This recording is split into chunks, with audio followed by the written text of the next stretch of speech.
Dear students, welcome to Financial Accounting class. This is session 8 of External Reconstruction. In this session, let us solve one more problem on external reconstruction. Let us see the problem. This is the problem.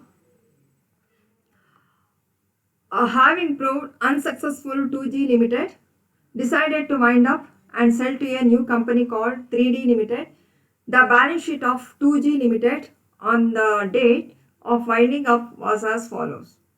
On the liability side, he has given equity share capital 10 lakh, sundry creditors 1,50,000, and on the asset side, buildings 4 lakh, plant 2 lakh, sundry debtors 2 lakh, stock 50,000, and profit and loss account 3 lakh.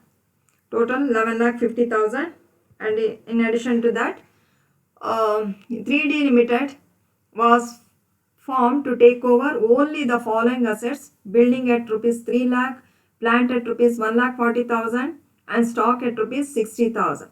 Purchase price was settled by the issue of fully paid equity shares in new company.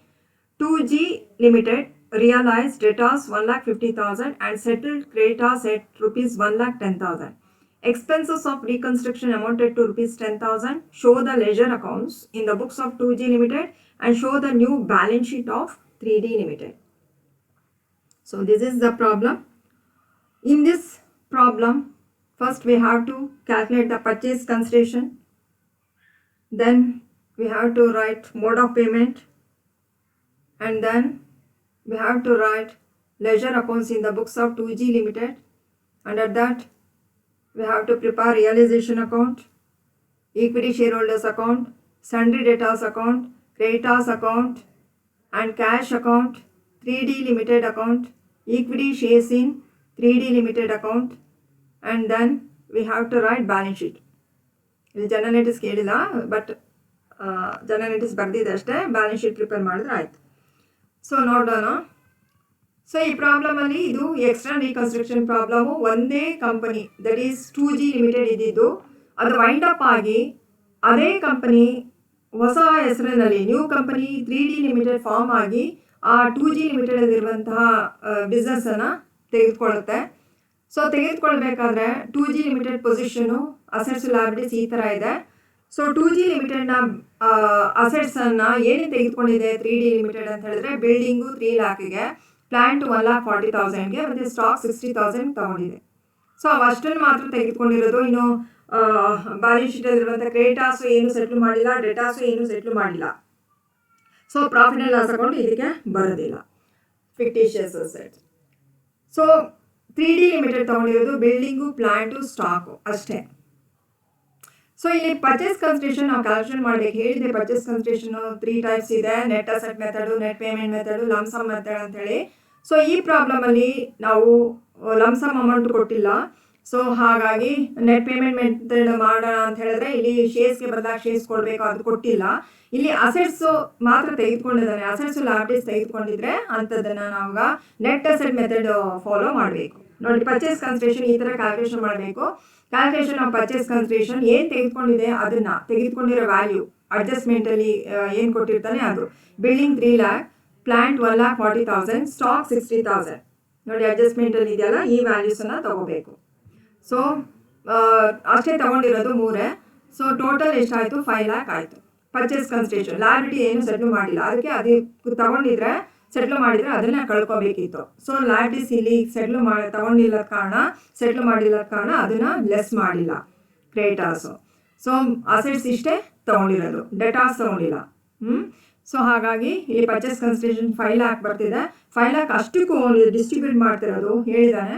The purchase price was settled by the issue of fully paid equity shares in new company.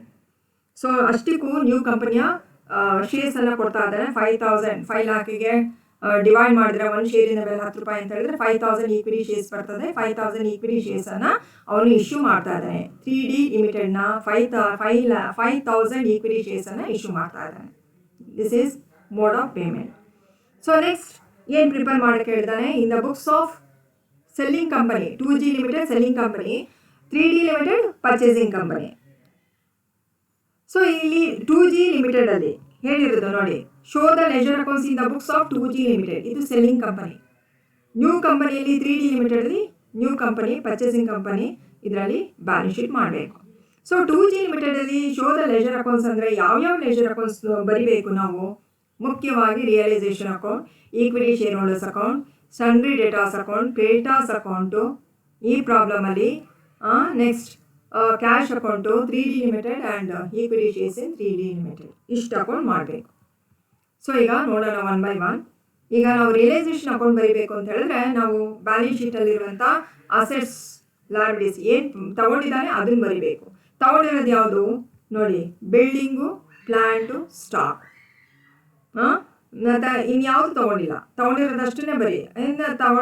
ಕೊಟ್ಟಿಲ್ಲ ಅಂತ ಹೇಳಿದ್ರೆ ಇಲ್ಲ. So building, plant, sundry datas, stock, building, plant, stock ಅಷ್ಟನ್ನು ನಾವೆಲ್ಲಿ ಬರೀಬೇಕು?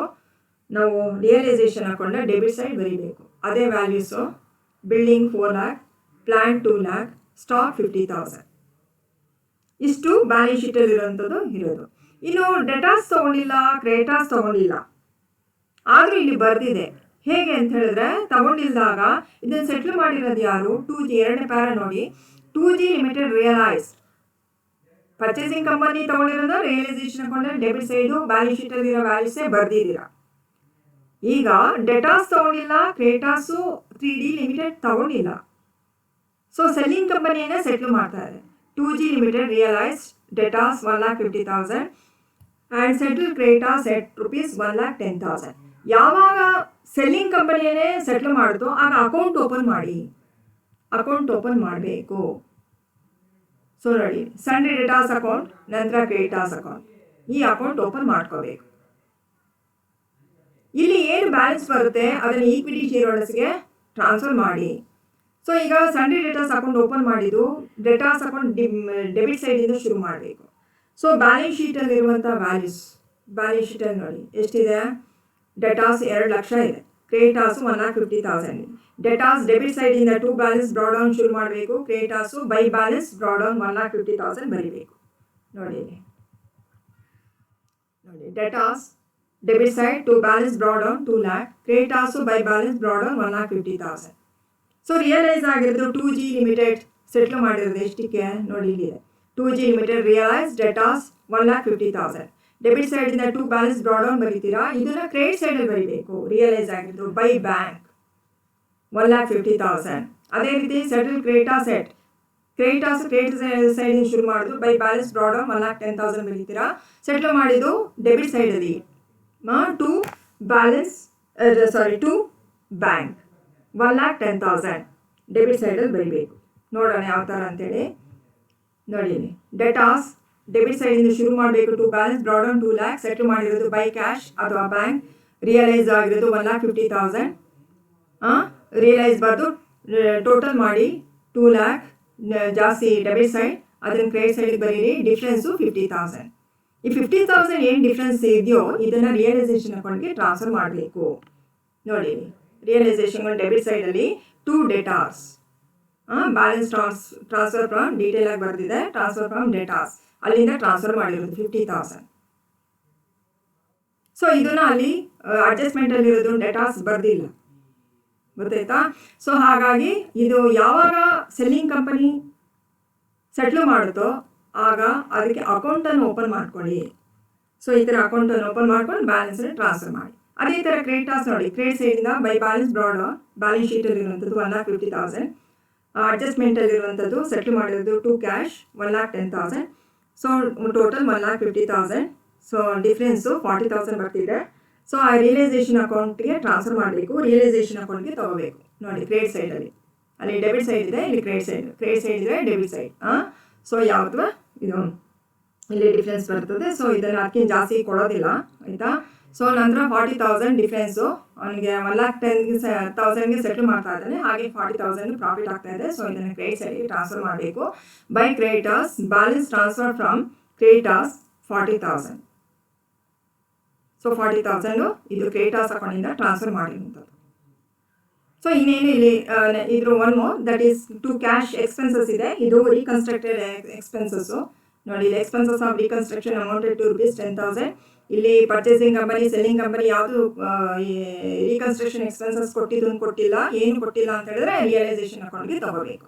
So realisation ಅಕೌಂಟಲ್ಲಿ to cash expenses 10,000. So realisation ಅಕೌಂಟಿನ entries ಎಲ್ಲ ಬರೆದಾಯಿತು.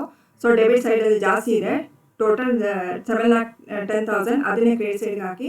ಸೊ 7,10,000 5,40,000 ಮತ್ತು 40,000 ಕಳೆದ್ರೆ ಉಳಿದಿದ್ದ ಡಿಫ್ರೆನ್ಸು 1,70,000. ಇದನ್ನೆಲ್ಲಿ ಟ್ರಾನ್ಸ್ಫರ್ ಮಾಡಬೇಕು? ಈಕ್ವಿಟಿ ಶೇರ್ ಹೋಲ್ಡರ್ಸ್ಗೆ ಟ್ರಾನ್ಸ್ಫರ್ ಮಾಡಬೇಕು.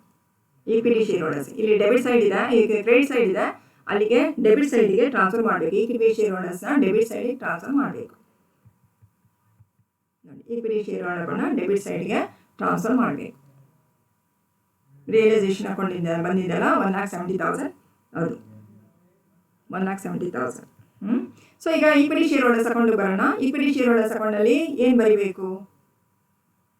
ಸೊ ಬ್ಯಾಲೆನ್ಸ್ ಶೀಟಲ್ಲಿರುವಂಥದ್ದು ಕ್ಯಾಪಿಟಲ್, ಈ ಕಡೆ ಡೆಬಿಟ್ ಸೈಡಲ್ಲಿ ಅಲ್ಲಿ ಫಿಕ್ಟಿಷಿಯಸ್ ಅಸೆಟ್ಸ್ ಇದ್ದರೆ ಅದನ್ನು ಬರೀಬೇಕು. ನೋಡಿ, ಬ್ಯಾಲೆನ್ಸ್ ಶೀಟಲ್ಲಿ ಇರುವಂಥದ್ದು ಈಕ್ವಿಟಿ ಶೇರ್ ಹೋಲ್ಡರ್ಸಲ್ಲಿ ಬರೆಯೋದು ಈಕ್ವಿಟಿ ಶೇರ್ ಕ್ಯಾಪಿಟಲ್ 10 lakh. ಈ ಲಯಬಿಲಿಟೀಸಲ್ಲಿ ಇರೋದು ಈಕ್ವಿಟಿ ಶೇರ್ ಹೋಲ್ಡರ್ಸ್ ಅಕೌಂಟ್ನ ಕ್ರೆಡಿಟ್ ಸೈಡ್ ಬರೀಬೇಕು. ನಂತರ ಇನ್ಯಾವುದು profit and loss account, asset ಸೈಡಲ್ಲಿ ಇರುವಂಥ ಪ್ರಾಫಿಟ್ ಆ್ಯಂಡ್ ಲಾಸ್ ಅಕೌಂಟು, ಅದನ್ನು ಡೆಬಿಟ್ ಸೈಡ್ ಬರೀಬೇಕು. ಇನ್ನು ಈಕ್ವಿಟಿ ಶೇರ್ ಹೋಲ್ಡರ್ಸ್ಗೆ ಇಲ್ಲಿ ಬರೆಯುವಂಥದ್ದು ಇನ್ಯಾವುದೂ ಇಲ್ಲ. ಸೊ ಇಲ್ಲಿರುವಂಥ balance sheet equity share capital ಮತ್ತು ಪ್ರಾಫಿಟ್ ಆ್ಯಂಡ್ ಲಾಸ್ ಅಕೌಂಟನ್ನು ಈಕ್ವಿಟಿ ಶೇರ್ ಹೋಲ್ಡರ್ಸ್ ಅಕೌಂಟಲ್ಲಿ ಬರೀಬೇಕು. ನೋಡಿ, ಈಕ್ವಿಟಿ ಶೇರ್ ಹೋಲ್ಡರ್ಸ್ ಅಕೌಂಟ್ನ ಕ್ರೆಡಿಟ್ ಸೈಡಲ್ಲಿ ಲಯಬಿಲಿಟಿ ಸೈಡಲ್ಲಿ ಇರುವಂಥ ಈಕ್ವಿಟಿ ಶೇರ್ ಕ್ಯಾಪಿಟಲ್ 10 lakh, ಈ ಕಡೆ ಬಂದಿದೆ ನೋಡ್ಕೊಳ್ಳಿ. ಸೊ ನೆಕ್ಸ್ಟು ಈ ಕಡೆ profit and loss account 3 lakh. ನಂತರ ಇನ್ನೇನು ಬರೀಬೇಕು ಇಲ್ಲಿ? ಸೊ ಪರ್ಚೇಸ್ ಕನ್ಸಿಡರೇಷನ್, ಅದರ ಏನು ಮೋಡ್ ಆಫ್ ಪೇಮೆಂಟ್ ಇದೆ ಅದನ್ನು ಬರೀರಿ. So equity shares in 3D limited 5 lakh. ನಂತರ ರಿಯಲೈಸೇಷನ್ ಅಕೌಂಟಲ್ಲಿರುವಂಥ ಬ್ಯಾಲೆನ್ಸು ನೋಡಿ, ಕ್ರೆಡಿಟ್ ಸೈಡ್ ಇದೆಯಲ್ಲ, ಈ ಲಾಸ್ಟಿಗೆ ಬ್ಯಾಲೆನ್ಸಿಂಗ್ ಫಿಗರ್ 1,70,000, ಅದನ್ನೇ ಟ್ರಾನ್ಸ್ಫರ್ ಮಾಡಿರುವಂಥದ್ದು.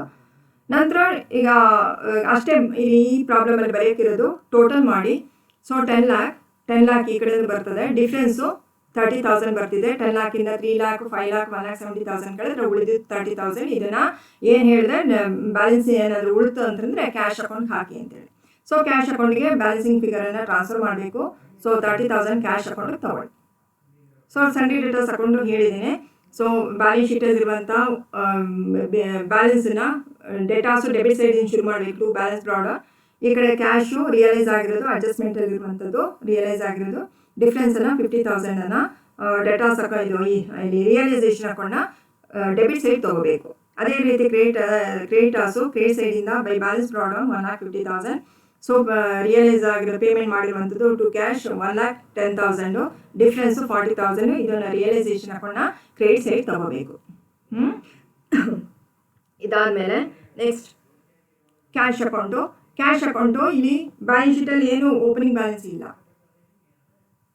ನೋಡಿ, ಕ್ಯಾಶ್ ಅಕೌಂಟು ಇಲ್ಲಿ ಬ್ಯಾಲೆನ್ಸ್ ಶೀಟಲ್ಲಿ ಇದ್ದರೆ ತಗೋಬೇಕು, ಟು ಬ್ಯಾಲೆನ್ಸ್ ಬ್ರಾಡ್ ಆನ್ ಅಂತ ಬರೀಬೇಕು. ಇಲ್ಲಿ ಅಸೆಟ್ ಸೈಡಲ್ಲಿ ಕ್ಯಾಶ್ ಕೊಟ್ಟಿಲ್ಲ, ಹಾಗಾಗಿ ಕ್ಯಾಶು ಓಪನಿಂಗ್ ಬ್ಯಾಲೆನ್ಸ್ ಇಲ್ಲ. ಹಾಗಾಗಿ ಡೈರೆಕ್ಟಾಗಿ ಏನೇನು ಈ ಪ್ರಾಬ್ಲಮಲ್ಲಿ ಕ್ಯಾಶ್ ಅಂತ ಬಂದಿದೆಯೋ ಅದೆಲ್ಲವನ್ನು ಇಲ್ಲಿಗೆ ತುಂಬಿಸ್ಬೇಕು. ಸೊ ಹಿಂದೆ ಯಾವುದು ಬಂದಿದೆ ನೋಡಿ, ಈಕ್ವಿಟಿ ಶೇರ್ ಹೋಲ್ಡರ್ಸ್ ಅಕೌಂಟಲ್ಲಿ ಟು ಕ್ಯಾಶ್, ನಂತರ ರಿಯಲೈಸೇಷನ್ ಅಕೌಂಟಲ್ಲಿ ನೋಡಿ ಟು ಕ್ಯಾಶ್ ಎಕ್ಸ್ಪೆನ್ಸಸ್. ಇಲ್ಲಿ ಡೆಬಿಟ್ ಸೈಡ್ ಇರೋದು, ಅಲ್ಲಿ ಕ್ರೆಡಿಟ್ ಸೈಡ್ ಬರೀಬೇಕು, ಕ್ರೆಡಿಟ್ ಸೈಡ್ ಇದ್ದರೆ ಡೆಬಿಟ್ ಸೈಡ್ ಬರಬೇಕು. ರಿಯಲೈಸೇಷನ್ ಅಕೌಂಟಲ್ಲಿ ಟು ಕ್ಯಾಶ್ ಎಕ್ಸ್ಪೆನ್ಸಸ್ 10,000 ಇದೆ, ಕ್ಯಾಶ್ ಅಕೌಂಟಲ್ಲಿ ಕ್ರೆಡಿಟ್ ಸೈಡಲ್ಲಿ ಬರೀಬೇಕು. ಸೊ ಕ್ಯಾಶ್ ಹೋಗುತ್ತೆ. ಸೊ ಬೈ ರಿಯಲೈಸೇಷನ್ 10,000 ಎಕ್ಸ್ಪೆನ್ಸ್ ಇದು. ಇದಾದಮೇಲೆ ಇನ್ಯಾವುದಿದೆ?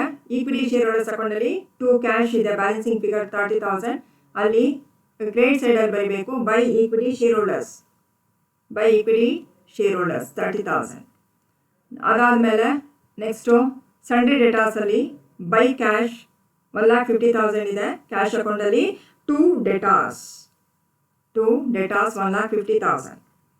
ಅದಾದಮೇಲೆ ಕ್ರೆಡಿಟಾಸ್ ಅಕೌಂಟಲ್ಲಿ ಟು ಕ್ಯಾಶ್ 1,10,000 ಇದೆ. ಸೊ ಅಲ್ಲಿ ಕ್ಯಾಶ್ ಅಕೌಂಟಲ್ಲಿ ಬೈ ಕ್ರೆಡಿಟಾಸ್ 1,10,000. ಸೊ ಇನ್ಯಾವುದು ಇಲ್ಲ. ಸೊ ಟೋಟಲ್ ಮಾಡಬೇಕು, ಇಲ್ಲಿ ಟ್ಯಾಲಿ ಆಗ್ತಾ ಇದೆ. So 1,50,000 total, no difference, equal ಬರ್ತಿದೆ. ಸೊ ಡಿಫ್ರೆನ್ಸ್ ಇಲ್ಲ. ನಂತರ 3D ಲಿಮಿಟೆಡ್ 3D ಲಿಮಿಟೆಡಲ್ಲಿ 3D ಲಿಮಿಟೆಡ್ ಪರ್ಚೇಸಿಂಗ್ ಕಂಪನಿಯಲ್ಲಿ ಸೊ ರಿಯಲೈಸೇಷನ್ ಅಕೌಂಟಲ್ಲಿ ಬರೆದಿರ್ತೀರಾ. ರಿಯಲೈಸೇಷನ್ ಅಕೌಂಟಲ್ಲಿ ನೋಡಿ ಕ್ರೆಡಿಟ್ ಸೈಡಲ್ಲಿ 3D limited by 3D limited general entry 3D limited account data to realisation. So ಈಗ 3D ಲಿಮಿಟೆಡ್ ಅಕೌಂಟಲ್ಲಿ ಡೆಬಿಟ್ ಸೈಡಲ್ಲಿ ಟು ರಿಯಲೈಸೇಷನ್. ನಂತರ ಮೋಡ್ ಆಫ್ ಪೇಮೆಂಟ್ ಡಿಸ್ಚಾರ್ಜ್ ಮಾಡಿರ್ತೀರಲ್ಲ ಅದನ್ನು ಕ್ರೆಡಿಟ್ ಸೈಡ್ ಬರೀಬೇಕು. By equity shares in 3D limited by discharge ಮಾಡಿರುವಂಥದ್ದು mode of payment ಇದೆಯಲ್ಲ ಅದನ್ನು ಕ್ರೆಡಿಟ್ ಸೈಡ್ ಬರೀರಿ. ಸೊ ಇಲ್ಲಿ ಮೋಡ್ ಆಫ್ ಪೇಮೆಂಟ್ ಇದೆಯಲ್ಲ ಇದನ್ನು ಬರೀರಿ, ಇಲ್ಲಿ ಸಿಗುತ್ತೆ ನಿಮಗೆ ಬರೆಯುವಂಥದ್ದು. ಸೊ ಇದನ್ನು ಬರೀಬೇಕು ಮೋಡ್ ಆಫ್ ಪೇಮೆಂಟ್. ಸೊ ಏನು ಇಶ್ಯೂ ಮಾಡಿರೋದು equity shares in 3D limited ಅದನ್ನು ಬರೀಬೇಕು. So equity shares in 3D limited 5 lakh. ಇನ್ನೇನು ಬರೆಯೋಕ್ಕಿಲ್ಲ, ಇಲ್ಲೇನು ಬ್ಯಾಲೆನ್ಸ್ ಇರಲ್ಲ, ಆ ಕಡೆ ಟ್ಯಾಲಿ ಆಗಬೇಕು. ಸೊ ನಂತರ equity shares in 3D limited equity ಏನು ಇಶ್ಯೂ ಮಾಡಿದೆ ಮೋಡ್ ಆಫ್ ಪೇಮೆಂಟ್ ಇದೆ ಅದರ ಅಕೌಂಟ್ ಓಪನ್ ಮಾಡಿ. ನ್ಯೂ ಶೇರ್ಸ್ದು equity shares in 3D limited account open ಮಾಡ್ಕೊಳ್ಳಿ. ಇದನ್ನು ಅಕೌಂಟ್ ಓಪನ್ ಮಾಡಿಕೊಂಡು ಮೇಲೆ ಏನು ಇರುತ್ತೋ ಅದನ್ನು ಪೋಸ್ಟಿಂಗ್ಸ್ ಮಾಡಿದ್ರೆ ಆಯಿತು. ಸೊ ಆಯಿತಾ, ಇದು ಎಲ್ಲಿ ಬಂದಿದೆ ನೋಡಿ, ಇಲ್ಲಿ ಈಕ್ವಿಟಿ ಶೇರ್ ಹೋಲ್ಡರ್ಸ್ ಅಕೌಂಟಲ್ಲಿ to equity shares in 3D limited. So equity shares in 3D limited ಅಕೌಂಟಲ್ಲಿ by equity share holders postings ಮಾಡಿ ಅಷ್ಟೇ. ಸೊ ನಂತರ 3D ಲಿಮಿಟೆಡಲ್ಲಿ by equity shares in 3D limited ಇದೆ. ಸೊ ಇಲ್ಲಿ ಕ್ರೆಡಿಟ್ ಸೈಡಲ್ಲಿ ಟು 3D ಲಿಮಿಟೆಡ್. ಸೊ ಮೇಲೆ ಅಕೌಂಟ್ಗಳಲ್ಲೇ ಇದು ಸಿಗುತ್ತೆ, ಗೊತ್ತಾಯ್ತಲ್ಲ, ಜನರಲ್ ಎಂಟ್ರಿ ಪಾಸ್ ಮಾಡಿದ್ರೆ ಆಗುತ್ತೆ. ಇಲ್ಲ ಅಂತ ಹೇಳಿದ್ರೆ ಸೊ ಈ ಥರ ನೀವು ಏನು ಮಾಡಬೇಕು, ಹಿಂದೆ ಅಕೌಂಟ್ಗಳಲ್ಲಿ ಏನು ಇದೆ ಅದನ್ನು ಪೋಸ್ಟಿಂಗ್ಸ್ ಮಾಡಿದ್ರೆ ಆಯಿತು. ಆಯಿತಾ.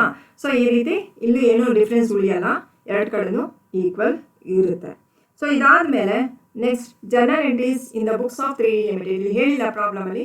ಸೊ ಜನರಲ್ ಎಂಟ್ರೀಸ್ ಏನಾದರೂ ಬರೆಯೋದಿತ್ತು ಅಂತ ಹೇಳಿದ್ರೆ ಜನರಲ್ ಎಂಟ್ರೀಸ್ ನೋಡಿ, ಮೊದಲನೇದು ಪರ್ಚೇಸ್ ಕನ್ಸಿಡರೇಷನ್ಗೆ business purchase account data to liquidator of 2G limited. ನಂತರ ಅದರದ ಸೆಟಲ್ಮೆಂಟ್ ಮಾಡಿದ್ರೆ ಅಸೆಟ್ಸ್ ಲಯಬಿಲಿಟೀಸು ಏನೇನು ಪರ್ಚೇಸ್ ಮಾಡಿರುತ್ತೆ ಅದನ್ನ ಮಾತ್ರ ತೊಗೋಬೇಕು. ಬಿಲ್ಡಿಂಗ್ ಪ್ಲಾಂಟ್ ಸ್ಟಾಕ್ ಮಾತ್ರ ತೊಗೊಂಡಿರೋದು. ಸೊ ಅದರಷ್ಟನ್ನು ಬರ್ದಿದ್ದೀರಾ.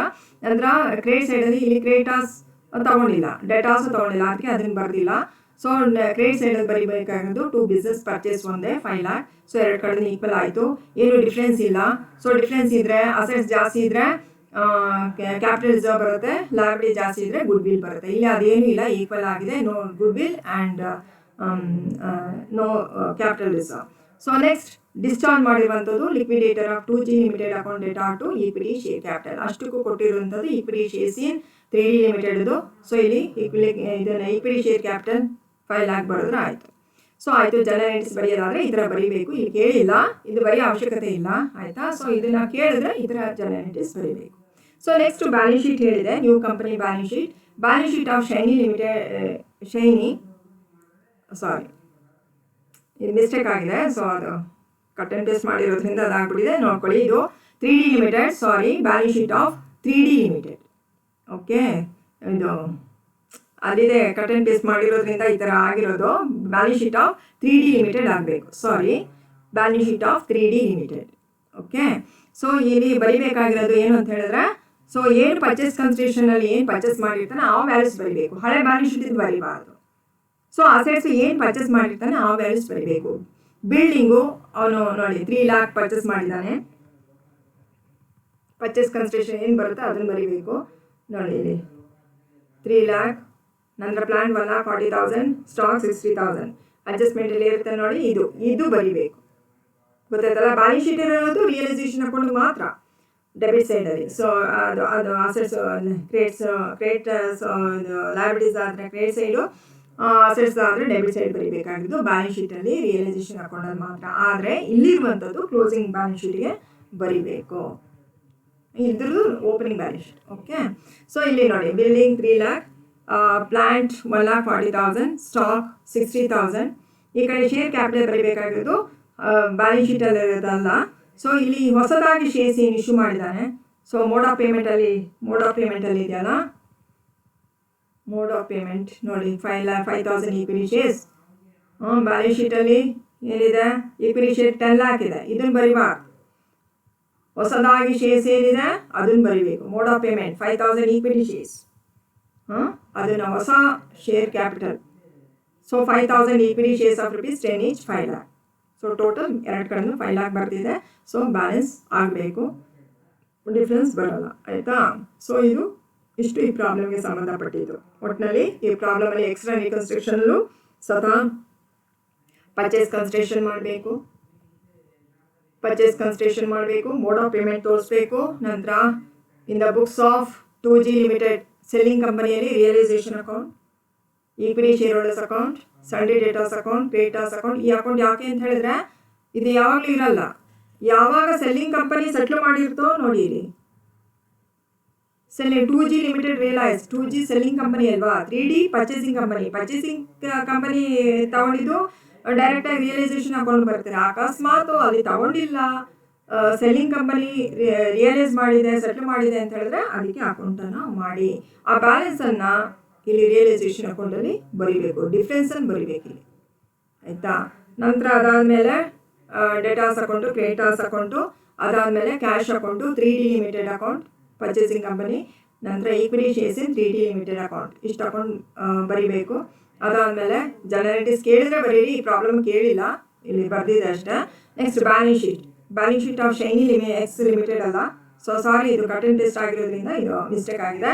ಸೊ ಹಾಗಾಗಿ 3D ಲಿಮಿಟೆಡ್ ಆಗಬೇಕದು. Balance sheet of 3D limited, not Shiny X limited, sorry 3D limited account ಅಂತ ಬರೀಬೇಕು. ಸೊ ಈ ಥರ ಬ್ಯಾಲೆನ್ಸ್ ಶೀಟನ್ನು ಬರೀಬೇಕು. ಇಷ್ಟು ಈ ಪ್ರಾಬ್ಲಮ್ಗೆ ಸಂಬಂಧಪಟ್ಟಿದ್ದು. ಅರ್ಥ ಆಗಿದೆ ಅಂತ ತಿಳ್ಕೊತೀನಿ. Okay, thank you.